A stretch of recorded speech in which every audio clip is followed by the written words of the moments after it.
All right, away I go. All right, everybody. So I guess to start off, my name is Eli Snyder. Who wants to get a picture of me? My name is Eli Snyder, and like he said, I'm a teacher out in Colorado. I live in what's called Eagle County. It's about 2 hours west of Denver. We live up in the mountains. It's a pretty rural area, but I'm not going to get too much into that. So, anyways, at the high school I teach music. I also teach special education. So my background is in piano. I'm originally from Michigan, and I studied music education at Western Michigan University. My instrument was piano, and then I also am a singer as well. So that's a little bit about me. And I also have a background in tech a little bit. I grew up playing a lot of video games, and just kind of like over the summer, I had the summer off of school, and I took a little bit of a deep dive into Web3 and just kind of like here I am now today. So let's kind of go forward a little bit. So we're going to be talking about NFTs and their use cases in public education. So that means if you are an educator or a teacher, this is potentially how you could implement this into your curriculum. Okay. So the first thing, obviously, we want to talk about, if you're here, I'm assuming you kind of have an idea of what NFTs are. But if you don't, NFTs are obviously non-fungible tokens. They are unique. They're indivisible assets, and one of the important things about NFTs is they have verifiable ownership and provenance. So you can prove where they come from, and they also prove that you are their verified ownership. So imagine having, like, I kind of explain to these people, like, if you have a piece of fine art, imagine the Mona Lisa, for instance, there's a document that verifies that really is the Mona Lisa. And so that kind of functions in a similar way with NFTs. And then we got to talk about the blockchain a little bit. So the blockchain obviously has use cases in Web3 and in NFTs, but also has use cases outside of that as well, in many places, and logistical purposes as well. But the blockchain is decentralized, and it's a secure digital ledger. So nobody's in control of the blockchain. There's not a company that is kind of running all of this. It's independent, and it's verified by a bunch of people around all over the world on their computers. And it's also very secure because of the cryptography behind it. Another thing on the blockchain is that the transactions are immutable, so they cannot be erased. You can't go back and change them. So we got decentralized, it's immutable, and then there's a trustless exchange of assets based on the smart contracts that we use. So when something happens, it triggers something in a smart contract for another thing to happen, and it's based on certain conditions. So we don't need people involved in all these things. So we take the blockchain, we take NFTs, we put them on there, and we kind of have this like Web3 world that we're in right now.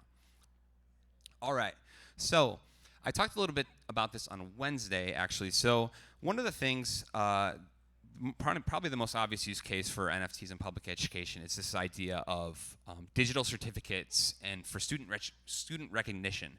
So if you think about it now, currently in if you think about these centralized platforms like LinkedIn, if you think about Indeed, if you go on those platforms and you fill out a skills test to kind of verify that you are capable of doing whatever skill that you say you are, that certification or skill doesn't transfer over to another social media platform. Okay, I mean, there are some, we talk about certificates like Google certificates and those kinds of things. Those are a little bit more transferable, but still, like, those kinds of certificates are recognizable based on this organization, and they're only kind of specific to certain things. But if we put recognition and achievements on the blockchain, they can be transferable across platforms. So imagine if you go on LinkedIn, and if it's a Web3 platform, if it were, you completed the skills test for I'm competent in digital marketing. That certification would then be transferable to any other platform that uses the blockchain as well. So that's pretty much. That's kind of one of the most obvious things, and that's kind of what I talked about on Wednesday, and just kind of giving back, giving students ownership of their achievements as opposed to they're on this platform, and it doesn't really mean as much. All right, next thing we're going to talk about is gamification of learning. So excuse me, one of the things that's, if we want to get kids involved, they love playing games. And obviously, you know, when we get games involved, learning's a bit easier. It's less monotonous.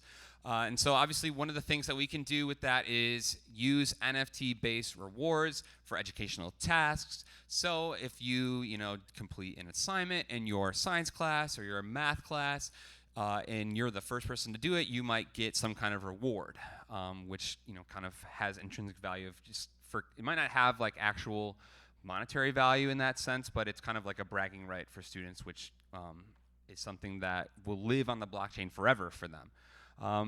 And then also we think about collaborative and competitive learning experiences, which I'm going to move into next. So, or actually not next. We're going to talk about digital art and design. So the biggest thing that we can use NFTs for, we think about them as artwork. And so obviously we can kind of get our art students involved and have them actually creating artwork and then minting it on the blockchain themselves. So we can use it as the medium for teaching art, because a lot of, as we move into this digital age, it's important for students to kind of diversify their abilities and get involved in more digital art as well. And then we can also talk about the creative and commercial aspects of digital art. You know, one of the things that I noticed when I was in college was I saw a lot of really talented artists and musicians that really weren't sure how to market themselves as a business, and I think that's something that we really lack in public education. And if you study music or art, unless you're taking a specific, you know, music entrepreneurship or business class, you won't really learn these kinds of skills that will carry on after college, really. Okay, and then one of the biggest things I want to talk about is cross-disciplinary projects and intersections. So I have a lot of things written down here over here that I'm going to reference. But if you were, kind of what I'm envisioning is if you were at a school and you wanted to start an NFT project, you could get all of these different subject areas involved and teach them different concepts by doing that. So let's start with art. We've already talked about art and how you know, we can get the art students to create the NFTs, which is just teaching art skills, and then also teaching about our art markets. Other than that, we can get computer science involved, so we can have the computer science students actually learn about blockchain technology, learn about smart contracts. They can actually kind of be on the back end of the development for a school's NFT project.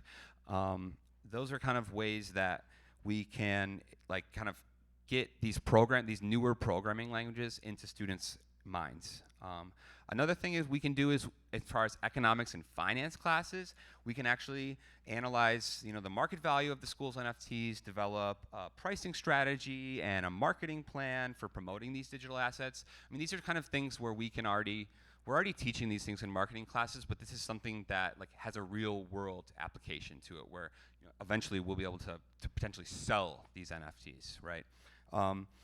We can also think of a social studies class where we can talk about ethical, legal, social implications. We can talk about the history. How do we get here in the first place? How do we get to Web3? You know, we can talk about the progression of technology, you know, from computers in the 80s up to the 2000 .com boom, and then how do we get here from Web 1 versus Web 2 versus Web 3 kind of things. We can look at the historical context of that, and we can talk about ethical things like the ownership of digital assets and what kind of rights do we have as people.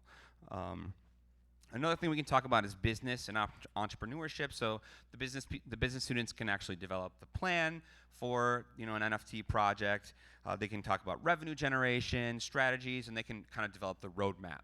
Most NFT projects or Web3 projects, we all kind of expect them to have some kind of roadmap that we can see like what to expect in the future.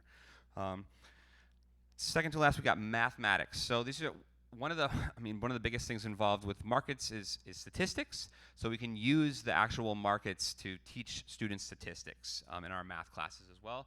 And then the final thing is environmental studies. You know, one of the things that a lot of people have talked about in the NFT world and just in the cryptocurrency world is the environmental impact that, you know, Bitcoin mining has, and Ethereum and their, you know, move to the proof of stake network. And so environmental studies students can actually study these impacts, and they can think about what kind of blockchain do we want to use that is the most environmentally friendly, and so that's another thing that we can take in mind. So with all of that being said, I got a little bit of time left.